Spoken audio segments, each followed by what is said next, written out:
Hello, everyone, and welcome to From Darkness to Love and Light. Today, I have a guest named Sharon, and Sharon will be sharing her story of losing her husband at the young age of 41 years old. She was only 39 at the time and became a widow. At that time, she had two young children, ages 5 and 7, and her 5-year-old son had complex special needs. She lived in darkness for many years, but eventually realized her loss was a gift to her. Sharon's last name is Rosenbloom, and she believes today that she is the rose in bloom. She is also an author, and her book is called Widowed with Kids. And her website that you can find her on is www.sharonrosenbloom.com, which I will put in the show notes as well. So I am very honored to have you, Sharon, on the show. Welcome. Oh, thank you so much. I'm so honored to be here with you. And thank you for what you said. That was beautiful. In case anyone didn't hear you, I'm very, very proud, but I'll just show anybody my book who's interested, which is called Widowed with Kids. So thank you. Oh, love that. That must have been a hard thing to write. It must have been a hard thing to endure. I think maybe we would just start at the beginning and how your life changed that day. Yeah, God changed is an understatement. But yes, unfortunately, my husband had cancer of the pancreas when he was 28. It was before I knew him. And he had his pancreas removed, half his stomach and his spleen. And he didn't realise it was malignant. And he used to go for his oncology check every year. They used to do a blood test, and it was always negative. Excuse me. Most people who have cancer of the pancreas only last a year, 2 years. 5 is like top whack. But Simon did go 14 years in remission. Wow. And how we met, his best friend was going out with one of my best friends, and they set us up on a blind date. Simon was a pharmacist and I was a dispenser at the time in a pharmacy. And they thought, oh, we'll be good to meet up with each other. And I really didn't want to go, and we got stuck in traffic on the motorway. It took like an hour and a half. It should have only taken half an hour. Long story short, we did go, and I don't know, I wasn't really attracted to him in the beginning. And I remember Simon's drink was Diet Coke, and he had like a pint glass of Diet Coke, and I just turned around and knocked it flying all over him. Oh my gosh. Yeah. Anyway, long story short, he did phone me the following day, and we went out again, and I eventually moved in with him after 8 months, because he used to drive down to where I lived. It used to take an hour and a half each way. And I eventually moved in with him, and we got married in, I think it was 1993. And like you said, I had 2 beautiful children. My daughter was 7 at the time when Simon died, and my son was 5. And Oliver's got complex special needs. He's got autism, dyspraxia, ADHD, learning difficulties, speech impairments, and global delay. But he has got the heart of gold, and I wouldn't change him for the world. Right. But because he's got delayed reaction, I was told by his psychologist that he wouldn't grieve for about 3 years. Oh, wow. And after Simon died, he used to say to me every day, his speech was very poor, but he used to say to me in his own language, "When's Daddy coming home? When's Daddy coming ding dong?" And that used to break my heart. And I couldn't say to him, "Daddy's not coming home." And eventually I did take him to see a therapist, and he then did understand. But it was hard. I mean, for me personally, it was the darkest and most painful experience I've ever suffered. I mean, anyone that's grieving, whatever loss they've had, it's so painful, honestly. Yes. I didn't want to be here anymore without him. I didn't know how I'd cope without him. Right. But especially having 2 young children, that's just, that's tough ages. And then especially with your little guy with all these special needs too, and only you to handle that. Like, oh my gosh. And you just probably just wanted to crawl up in a ball and not have to take care of anybody at that time, I'm sure. Yeah, and actually, I remember my daughter, the very first day that he died, the day he died, neither of us were at the hospital at the time. And we got a phone call from the hospital saying, you need to get here quick. Well, of course, I had to wait for someone to come and look after my son at home. Sophie was at school, so I had to wait for someone to bring her home. And when we did eventually get there, she climbed into bed. And to see her climbing into bed with her daddy that had died was just horrific. That memory will never, ever, ever leave me. No, no. Yeah. Sometimes those memories are just like, those are the really hard ones that you don't want to see them, but you can't stop seeing them in your head, Yeah. I understand that. Yeah. Yeah.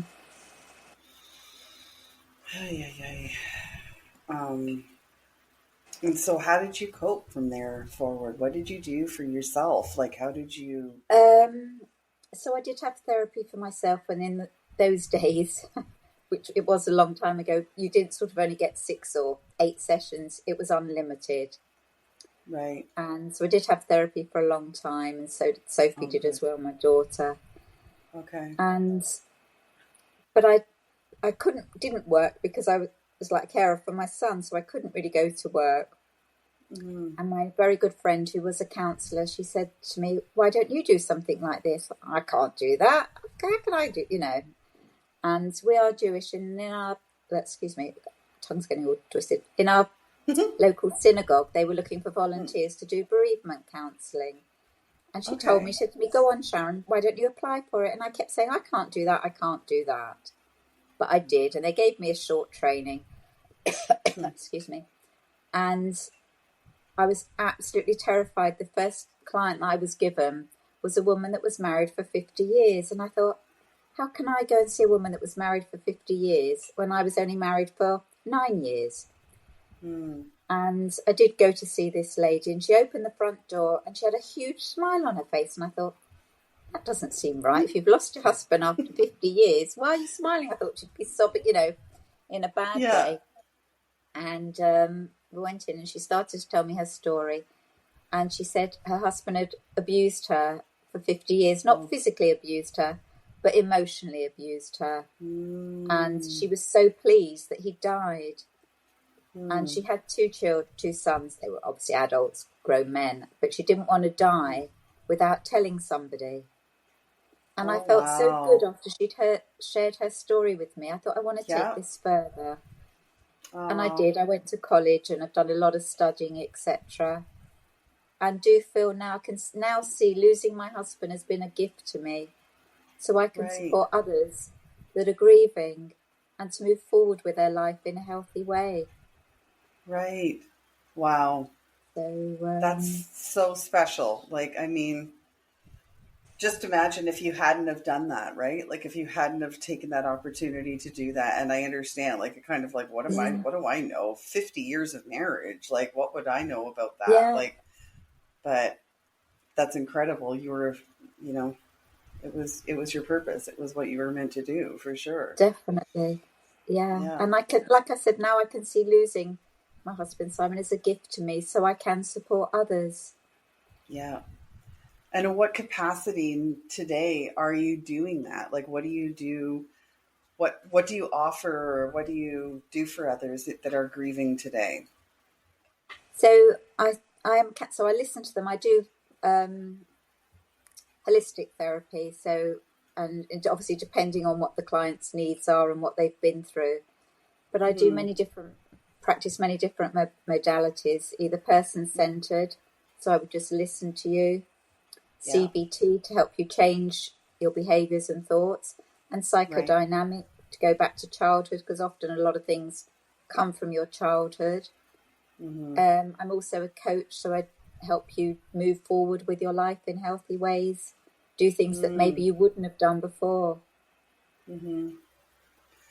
Well, so there's not even just grief. I mean, there's so many different avenues that you can help other people with through what you're Yeah, able to do, right? Like that, which is incredible. So that's just, my brain is just going, oh, we have other subjects that we need to talk about. Maybe not today, but other yeah, times. Like, I think our focus today will stay on grief, but there's certainly other things that we definitely could talk about. And I love that you are able to help in these holistic manners as well, too. So that's awesome. Like, yeah. it's so I mean, so many powerful. people. I mean, I was a comfort eater, so every emotion Mm, I ever felt, I fed with chocolate.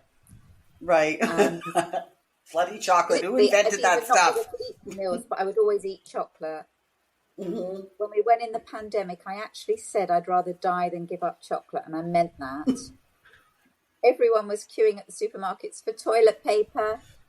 I queued one day for over 2 hours for chocolate. Oh, I had oh toilet paper my because the week before gosh. we went into lockdown, it was on offer, buy one, get one free or whatever it was.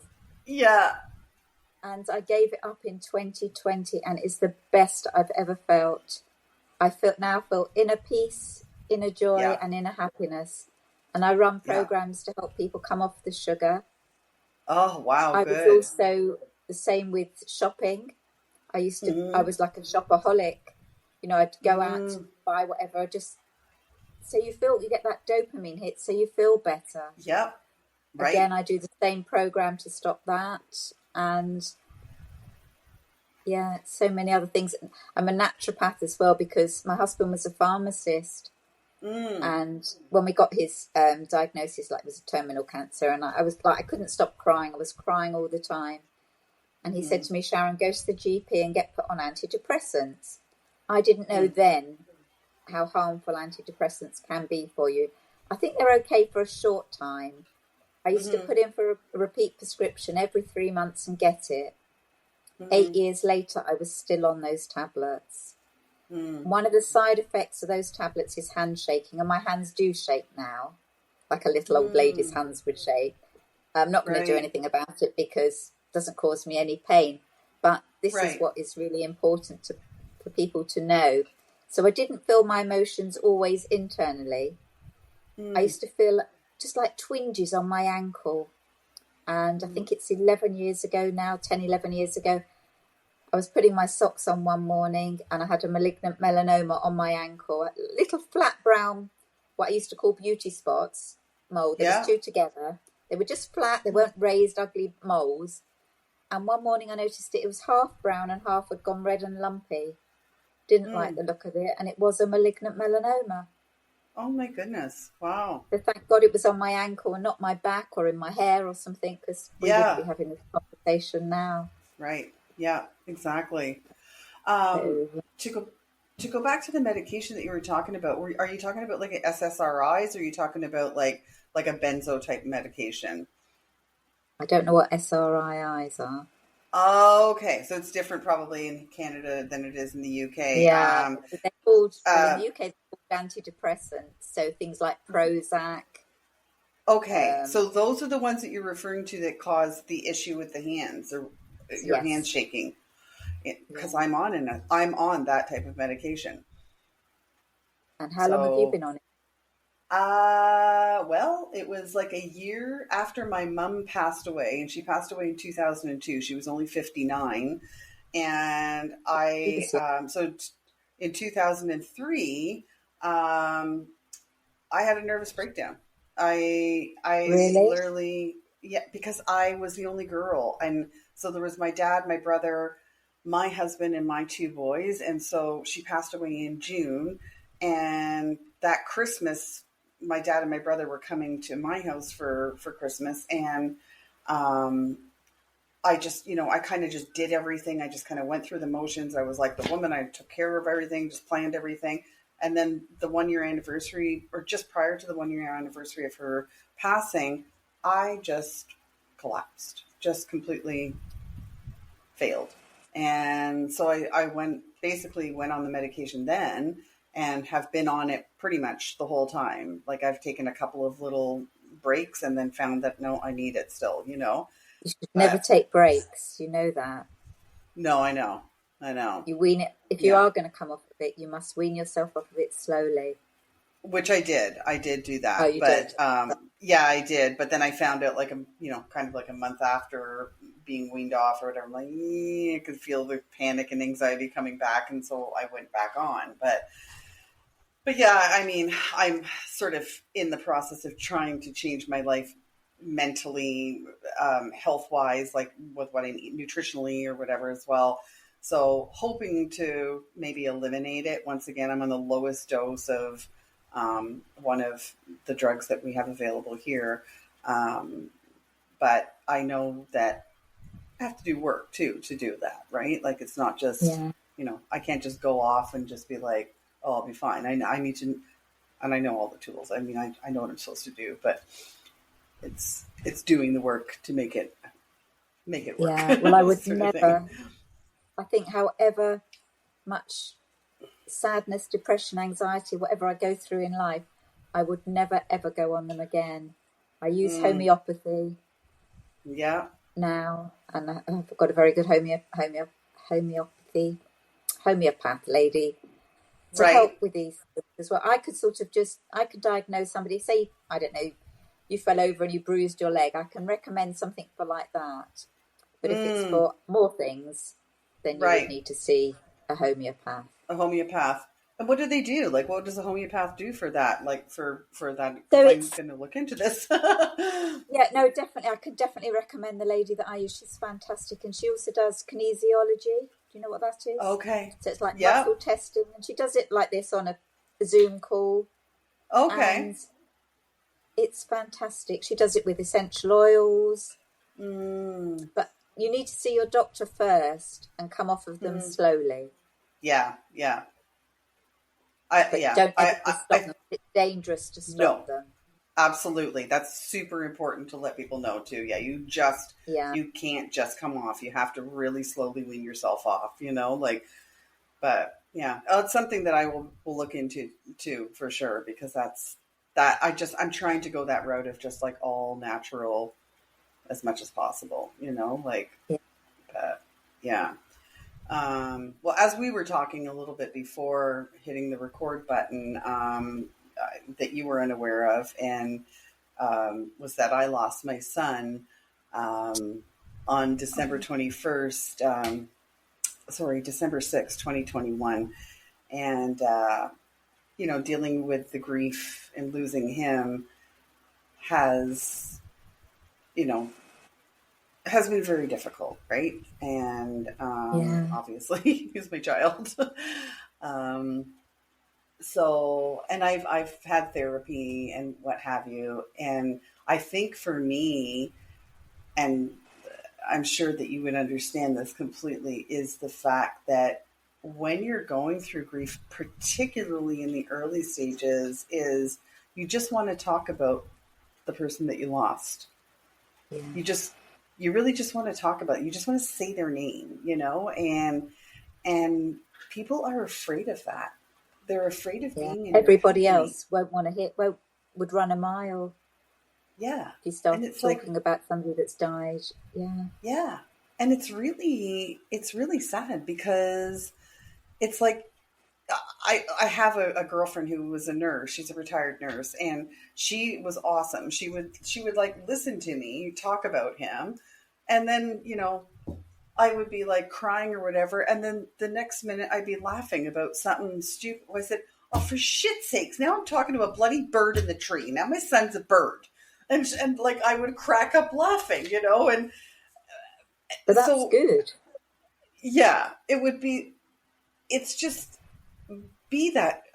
I wish I could encourage people to just be that person, just to allow your friend or relative or whomever it might be to talk about their loved one that they lost. And they're not going to cry the whole entire time. They're going to laugh too. It's just Yeah. allow them to get it off their chest, right? Like that was one of the biggest things that I feel like I really, that really helped me, was knowing that I just need to talk about Ryan. I just need to say his Yeah. name, because he existed, he was here. So, yeah, like, I suppose what's so different with a therapist to a friend or family member. You can say whatever you like to a therapist, and you can say the same thing week after week after week, and it doesn't matter, because Right. what I am, and most therapists are non-judgmental. And Right. whereas when you tell a family or friend, and if you keep talking about the same thing, they're not going to want to hear it. No, And they're a lot of not. people don't want to hear it because they don't want to see you cry. They just want to see you smile. Right. And I remember when I Right. used to take my daughter to school, she was 7 at the time, and people would see me coming and they'd literally cross the road rather than Yeah. talk to me. Or I'd Yeah. go shopping in the supermarket and I'd be walking up an aisle and someone would see me coming. They'd turn away and go up another aisle. And that Doesn't that break hurt, your because heart? all I Oh wanted my was God. a hug. Yeah. I know. It's the worst feeling. Like, you actually go through a second loss when you've lost somebody.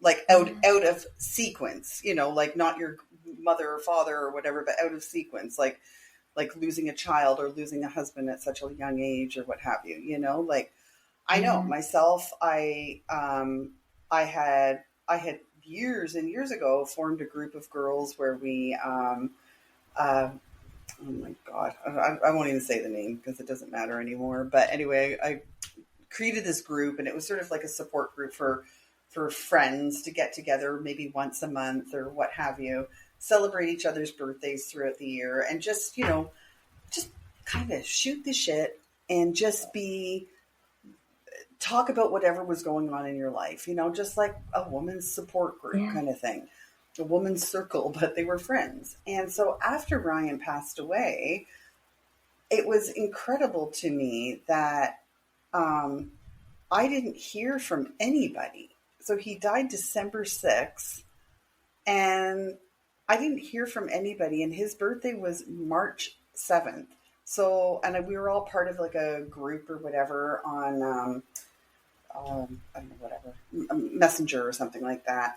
And I left the group on March 6th because I thought, I cannot believe that this group that I started for women, Yeah. for all of us to, just be there to support one another, that not one person reached out to me in the worst bloody time that any of us have gone through. Not one. And did And I anyone went, contact you after you left the group? oh, they were mad. They were mad. Mad that you left, or mad that they were angry Yeah. with themselves? No, mad that I left. But did they Mad know that I left. why? Oh, yeah. Yeah. So And they it were mad at spoke. you. Yep. And it spoke volumes to me. It just said, wow. I mean, I never in a million years would have done that to any of them. I would have been like, okay, I'm going to go bring them coffee or bring them flowers or whatever, like, Yeah. but that's the empath in me. That's who I am, right? That's my nature. But just mind blowing for, like, I don't even know how long we had been doing the group thing, like 17 years or something. It was quite a long time. So it's not just Yeah. like a few months or No, a year, long 17 years. Oh, something like that. It was so quite sad. a long. Yeah, so I lost all of those friends basically. I've got a couple friends that I still stay in contact with or whatever, that kind of realized after I didn't even I understand what you went through. I understand what you needed from me now, and I should have been there. But the others, no. Yeah. And then so that just broke my heart, right? Like, it's just Yeah. so it was like a secondary loss for me to go through. It really was like the hardest thing in my life, losing my son. But it also was really difficult. I grieved the loss of my friends too. I really grieved that as Yeah. well. I know you said a bit in the beginning that you lost your mother, but that's, you expect to lose your parents and your grandparents. You Yeah. don't expect to lose a son. And No. then also good friends that you, but to lose a son, to me, I mean, to me, losing my husband was the worst thing in my life, I think. But I just can't imagine the pain that you went through to lose your son. Yeah. It was terrible. And it was during, the blinking, it was during that horrible time that we all had to experience or whatever, the big C word. During And so I COVID. didn't, yeah. And so I didn't Yeah. get to see So, him, unfortunately, because, well, the last time I had, Ryan was an alcoholic. We should clarify that. He suffered from mental health issues, anxiety, panic attacks, agoraphobia, and as a result, to to help himself survive in his mind, is he drank excessively, and he got to the point where he couldn't even, not from drinking, but, well, I suppose it was from drinking, but because his anxiety was so bad, he couldn't leave his apartment that his girlfriend and him lived in, and so he didn't work, and then he came um, in June of 2021. He came to our house because it was like near Father's Day, and he came to see us or whatever. And when I saw him that time, his eyes were bright yellow, like the color of a highlighter. And I said, "Oh my God, Ryan, that is your liver, honey." He's like, "Oh my God, Mom, you're scaring me." And I said, "I don't want to scare you, sweetheart, but that's if that is scaring me. Like, I don't like that, honey." yeah. And his girlfriend was just like, I knew you were going to say that. Well, what do you expect me to say? My son's eyes are bright yellow. Like, didn't realize later on that she was an alcoholic, and I had no clue. She never hardly Oh, drank when she would really? come over here. I had no clue at all. It's dumb, naive. Didn't see it. Anyway, so we had, our youngest grandson was born in March of 2020.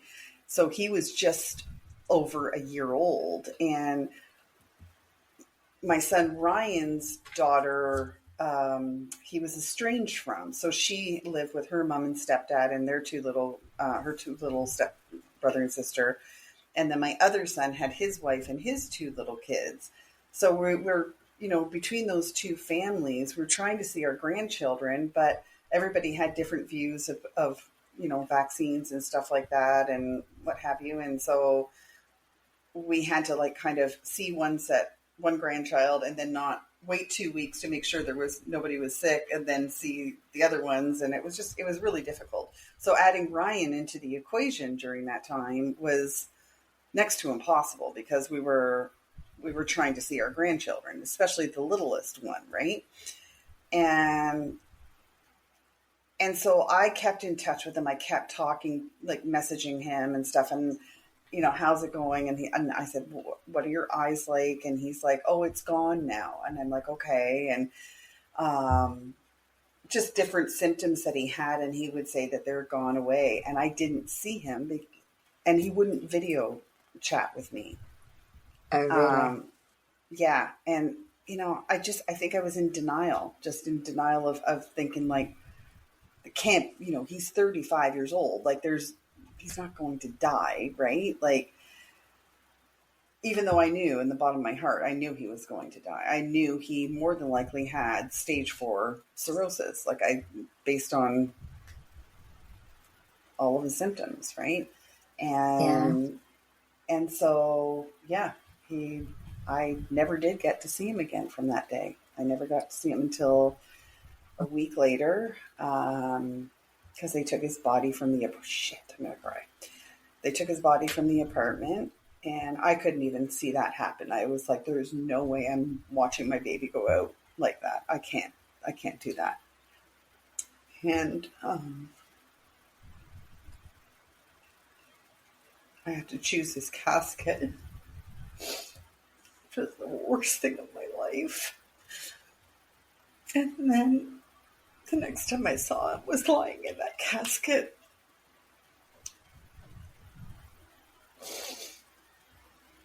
And I wish I could erase that memory in a way. And also the memory of when they closed the lid and then they locked it. And I'm like, oh my God. He was so claustrophobic too. And I'm thinking, oh, it was horrible. It's all the love, right? All the love is coming Yeah. out.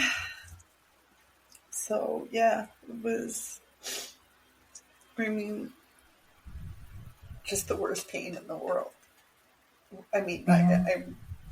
I remember my papa dying and just thinking that was the worst thing ever. He used to call me my little chickadee, and he was like, he was just I love my papa so much. My mom's dad. And then losing my mom at 59 she was so young, and that was just really, really hard for me. Yeah. But losing Ryan, oh, just. Yeah. But I Oh, my heart know, out. Yeah, it I really know he's with does. me.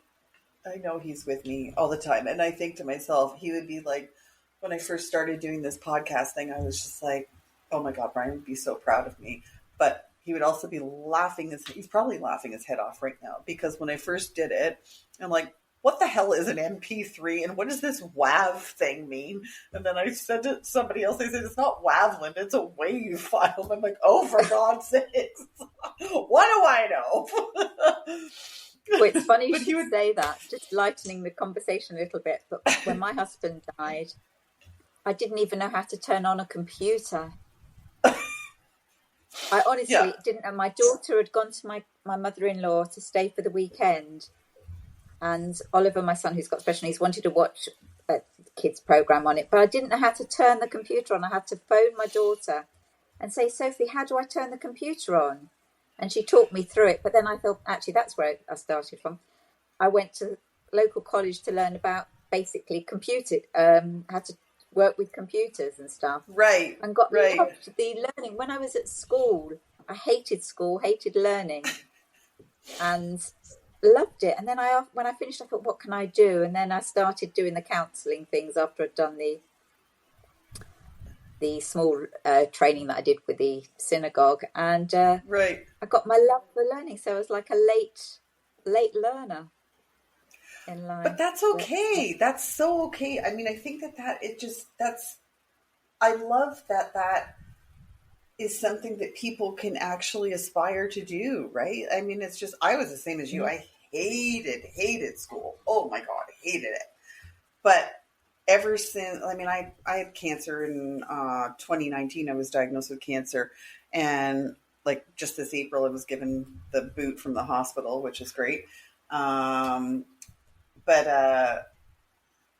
uh-oh, lost my train of thought. Oh, yeah. So then I studied, like I just, I guess to busy my mind a little bit, taking away from what was actually going on, I started studying too. And I'm studying different things about crystals and Reiki and what have you, I really like, did Reiki as well. Yeah. oh yeah.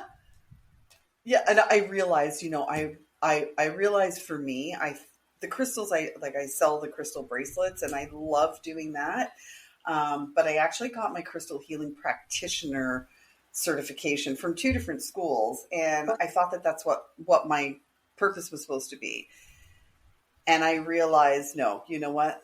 That modality was part of my healing process. It's something that I had to do for me.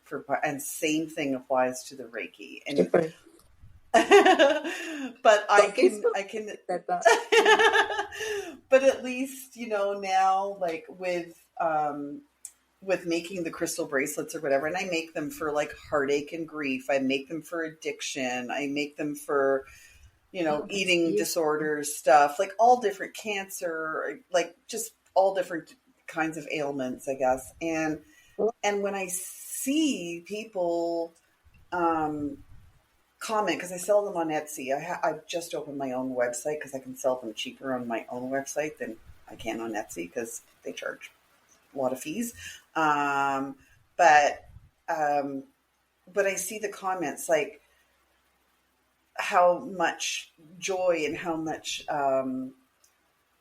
positive good they're doing for people. That just makes my heart feel so good, right? So I love that. Yeah, I love that. So that I feel is my purpose, and that's that's, beautiful. yeah, we just got to do whatever we can do, right? Yeah. And when you said as well about losing your friends that you had this group with, I I did lose some friends because they do just sort of drift apart, especially Yeah. friends that are in couples that are married. They sort of worry that because I'm not married, I'll be looking for a new husband, so to speak. That Right. never happened. But so much family. My sister, she was wonderful when he first died. I'll always Hmm. be there for you. I don't know what went on, but she hasn't spoken to me for, must be 14 years. Oh my My mother hasn't gosh. spoken. Yeah, my mother hasn't spoken to me for about 8 years or more. My brother also hadn't spoken to me. He unfortunately died last year, but he hadn't Wow. spoken to me either. My dad, unfortunately, he died quite a few years ago, but I was always close with him. But so people Yeah. they just don't know how to, whether it's they don't know how to handle the grief or what to Mm. say to somebody who's dying or died. Mm. But my It's heart sad. really does go with your son, because, as I Oh, said thank you. before, losing a son or a child, I think, must be the worst experience to ever go through. Mm. Yeah, it's definitely not easy. It's definitely not easy. But, you know, I think it's it was part of his journey, it's part of my journey, Yeah, and I hope that, if he comes back as something happier and healthier in another life, like yeah. it's all you can kind of hope Has for, he got really, right? children? Has he Pardon got me? children? He Has he got has he children? had Yes, he has one daughter. She is now 14. She just started high school, which I can't even believe. Oh my god. My youngest one just started kindergarten, and the oldest one just started high school. It's like, oh, yay, yay. Oh, I know, but he was estranged from her. He didn't see her very much because of his alcoholism, right? And he didn't pay support, and so it was a difficult go between his ex-wife and himself. So unfortunately, my granddaughter was caught in that, you know, not being able to see him much. But my husband and I both kind of stepped up and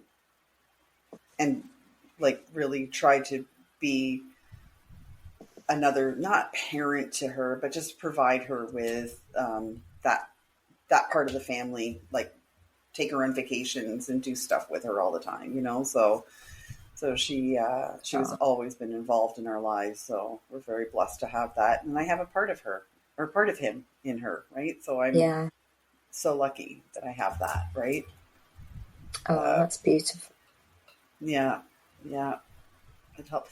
But I think getting back to this grief thing and getting back to the fact that how why people treat people the way they do during their someone's grief stages and what have you. What can we do? Like, there's got to be something we could do to bring awareness that I wish there was. there's got to be something. There's got to I be. wish, I've said this to so many people, I wish death was spoken about in schools, part of the Right. curriculum. Yeah. When we had lovely, wonderful Macmillan nurses that used to come round, and they came round and did work with Sophie and gave her books and stuff.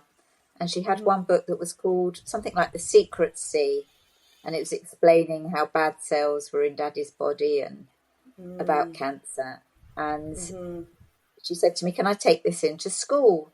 And I said, "Well, let me write a letter first, because a lot of Hmm. parents wouldn't want their children to hear it." And I wrote Right. a letter to the teacher saying, "Sophie's dad is dying. He's got terminal cancer. She's got this book. Can it be read out? Can a letter go out to the parents asking if you Mm-hmm. can read it out in school, in the class?" Sophie took it in, and the book was read out that day Mm-hmm. without any letters going out. And it was hard enough for me to go in the playground to take Sophie in and pick her up. The abuse I had because this book was read out. Seriously. Yeah, and I remember my parents would never talk about death, wouldn't talk about cancer, and it would be the C word. And Right. I think it should be taught in schools to young children and to older children, Yeah. because it's something, Yeah. and even to adults in adult education. Absolutely. Absolutely. because we It's all go through grief at some point in our lives. And it's exactly. not always the loss, physical loss of a person. Like you said, it was friends as well. And, Hmm. you know, during COVID, there was so much loss. It could have been loss of a job, Hmm. loss of a relationship. Hmm. Mine was loss of independence because my son came home as he was at a college. And Hmm. yeah, loss is huge. Yeah, absolutely. And you said Yeah. yourself that you'd had COVID and not COVID, cancer. And so Yeah. I don't know what sort of, you don't have to share, but I don't know what form of cancer it was. But then even if people, I have dealt with quite a lot of women that have had breast cancer, so they've had a Hmm. mastectomy, and Right. that's a huge loss. Or they've Yes. lost in an accident and they've maybe lost a limb or something. Hmm. Again, it's a huge loss. Yeah. Yeah, it is. I mean, Even for women me, go getting, through, sorry, sorry, go ahead, carry on. honey. No, no, no, no, I you was go going to ahead. say, even women when they go through the menopause, Hmm. yeah, it's great because your periods have stopped, you lose that, but it's also like a part of you is a loss. Yeah. Yeah. Your body is It's true. changing, and Yeah. Just aging, like everything. Like it's just, yeah, there's so much, right? Like, um, yeah, and then your brain doesn't work anymore. So I forgot what I was going to say. I should have written it down. Ay, ay, ay. This happens frequently. Oh, that's grief, goodness. Bob. Yeah, exactly. Oh, I know what I was going to say. Like getting cancer and having my mom pass away at the age of 59. She was first diagnosed with cancer when she was 51, and she had kidney cancer. But and then it metastasized to her lungs, and then she was given the all clear that it was gone from her lungs and everywhere else. And that was like in July, and by September she was kind of not like using the right words, like just kind of saying weird things or whatever. And so she went in for an MRI, and it had metastasized to her brain, and they'd given her 9 months to live. So Oh, when I was diagnosed with cancer, I was 55 years old, and I was like, oh God, I'm going to be the same as my mom. I'm going to be dead before I'm 60. Like that thought went through my head, right? Like, and it's just what is going to happen. Like, so I was terrified, absolutely terrified. So that, like, just having support of um, that journey too. That's oh, well, I don't know. Somebody's here in my room. Maybe my mom just, I don't know. A book just fell off the table. Um, really? okay. Yeah. That's been there all the whole time we've been talking. All of a sudden now it just fell off. Um, so I guess my mom's here. Gosh. She What's the book called? it's Moana, one of my grandchildren's books. Oh, yeah, yeah. I don't know. Sorry, go But back to yeah, where you were. it's just frightening, right? Like it's frightening being diagnosed and then knowing that your parent had cancer and died at such a young age, and so Mm. that is a huge amount of trauma that comes to you and you don't even realize. And I think now I've realized that whole period of time, um, I was in that fight or flight mode. I was terrified, but I was just fighting through it, and didn't really process it properly. And even though the hospital, they were fantastic, they had provided us with a psychologist, and all the cancer patients, they were provided with a psychologist to talk about their cancer, talk about their worries. Well, I had Ryan, who was still alive, and I talked to my psychologist about him, not about myself. And I talked to the psychologist about my brother, who I always had worried about my whole entire life for various reasons. And that's what I did. I didn't even talk about me. So now I will talk about me because I deserve to heal me. I deserve to love me, and I deserve Yeah, to get me better, and that's 100%. okay. Yeah, so it's a work in progress. We are all a work in progress. Nobody is perfect. Nobody is perfect. Da, da, da, da. Next podcast. Exactly. Well, I think we could have many, many, many. No, Oh but I would love to gosh. hear more about that, because when whatever you've suppressed when you suppress your emotions, I do believe your body goes into dis-ease. Oh yeah. And yeah, Well, I so certainly can say from having done that. So, like having cancer, going through COVID, losing Ryan, all of the things that were going on in the last 5 years or whatever of my life, I ended up with TMJ. I ended up with what's that? chronic. Um, oh God, the it's way too long of a name. The proper name. It's a problem with your jaw. It's like all Right.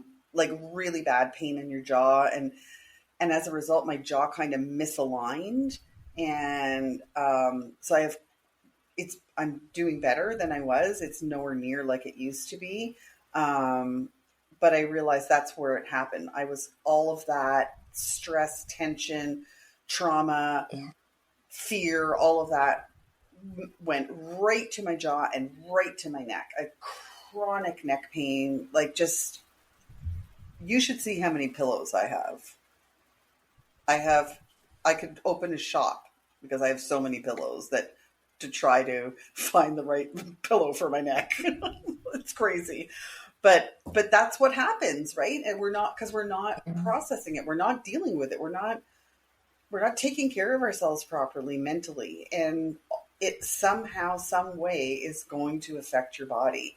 You need to get it out. You need to process your emotions. You need to process Yeah. the fear.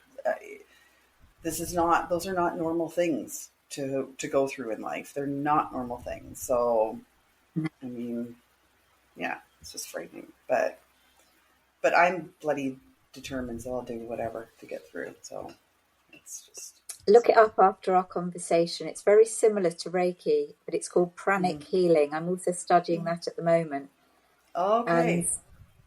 it might be something that they can work with. They've helped people with cancer and all different things, but it does sound like that might, I mean, it's going to be a little while before I've finished it. Right. Probably another 6 months to a year before I'm finished doing this, but it's something that you can work with, and it's healing your Right. energy, the same as like Reiki does, so you'd understand. Right. Yeah. You can do it online as well. So Oh, I love that. yeah, might be That would worth be looking amazing. into.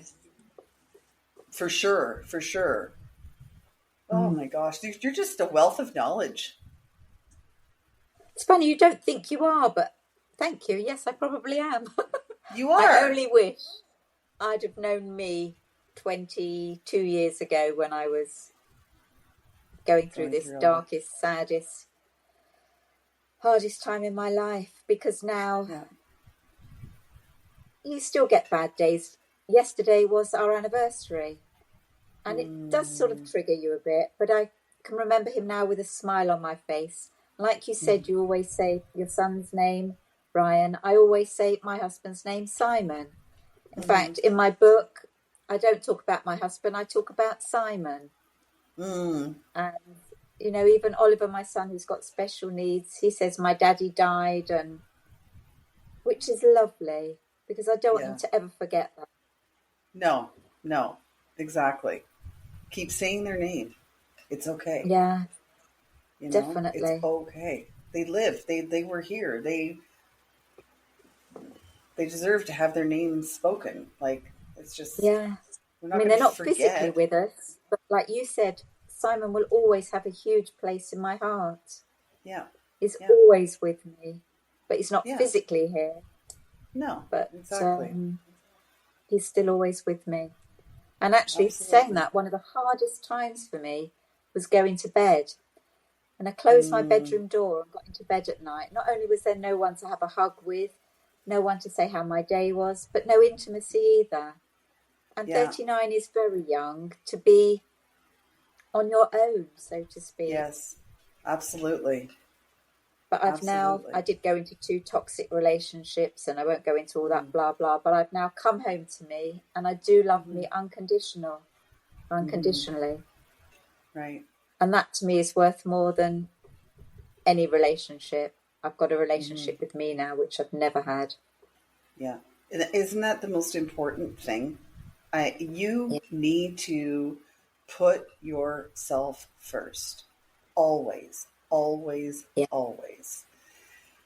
And 100%.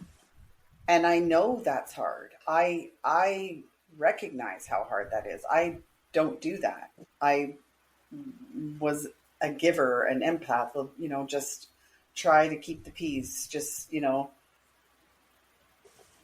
and for me to realize I have to just learn how to love myself was Yeah, one of the toughest things that I've ever had to do. But if you don't, nobody else is going to love you like you can love you. no, You no. know? Yeah. Let me ask you this question, Sharon. So, if 22 years ago, if you had, how would you have found you? Or the person Yeah, that that's is a really you? good question, actually. Um, Mm. Probably wouldn't have done, actually, thinking about it now. I don't mean that. Uh, Maybe I would have done, I don't know. But I started one when I gave up the chocolate because I fed every Mm. emotion with the chocolate, and that to me was like my love. Yeah. I then felt inner peace, inner joy, and happiness. But I also started a personal growth journey. So it's about learning to love yourself because I had been Mm. in 2 relationships with 2 narcissists, losing Simon, my husband, never thought I'd ever find love. And Mm-hmm. I learned to love me, to accept me Mm. who I am. And Right. I come first before anybody now. Well, no, not Mm-hmm. that's a bit of a lie because my children come first. But I if you know, can't but look after yourself, how can you look after your children? So, no, actually, I do look after me probably before the children. mm, Because if you don't look after you, how can you look after your children or your you can't. grandchildren? Yeah, you can't. No. And No. with Oliver, because he's got complex special needs, Mm-hmm. I was always really, really worried that if I died, obviously, Mm. hopefully, well, not obviously because you outlived your son, but I was so worried that if I was to die, especially during COVID when everyone was Yeah. dying, so to speak, Right. I thought, who's going to look after Oliver? And I didn't want my daughter to be responsible for him. So I Right. did want him to go into supported living, but it took me 4 years of Mm. fighting, literally fighting. And he moved into supported living in May. And it was hard. That was like another grief for me because Oh, I bet. although he wasn't physically with me, he's only about an hour away. It's not too far. And he Right. WhatsApp me, phones me, all the time. But I just feel Yeah. now, thank God, if God forbid something was to happen to me, I know he's secure for the rest of his life. Right. Right. That's So, I'm so happy that you have that for yourself. That's so important. And yeah, it was the right choice, right? You had to do that. And he's probably thriving there too. He's with yeah. other people that are similar, Well, I there's would only bet, you know. one other young person that lives there, but Okay. which is great. They are looking for a third, but he got fantastic support with the support staff, and he loves them all. Right. He's got the heart most the most beautiful heart. He really Mm-hmm. has. And if ever I get upset over anything, he gets Mm-hmm. upset. Why are you sad? And often I have to say these are happy tears. And Right. Aw. but he's also because considering he's got autism and they don't usually have much empathy or know what's going on. He really Right. does. He's got yeah. Aw. So Sounds like he's a sweetheart. he really is. Yeah. Yeah. Hmm. So Well, my love, I think we will maybe say goodbye or ta-ta. Before we say goodbye or ta-ta, Yes. that's going to be one of ta-ta. Can I just say one more thing, which I love to end with when I'm doing talks or podcasts? Yes. My surname is Rosenbloom, and I do believe I am the rose in bloom. Thank you so much for having me on your podcast. It's been absolutely beautiful, and I'm sorry I triggered you in any ways, but thank you for sharing what you shared. Thank you so much. And I definitely want to have you back on. We have more things that we can talk about. And I loved our conversation today, and I just appreciate you. And I'm just so honored to have had this conversation. And Thank you. I will put all of your information in the show notes, and we will be in touch. And I really hope this will resonate with anybody who is dealing with grief, or whatever type of grief that they are dealing with. And if you know someone who is grieving right now, share this podcast with them, please, because grief is very lonely. It's very lonely, and just know that you're not alone. We're here. We're here. Yeah. You know. So thank you, Sharon. Oh, keep getting goosebumps when you're talking. I think I've got a lot of angels around me. I think that's what happens. I've had a lot of angel signs, and so I think that might be part of it. Yeah. Special. Definitely. Anyway, thank you, my love, and we will stay in touch. And I am sending you and all of the listeners here today so much love and light. Thanks for listening, and have a wonderful day. Bye for now, everyone. Thank you.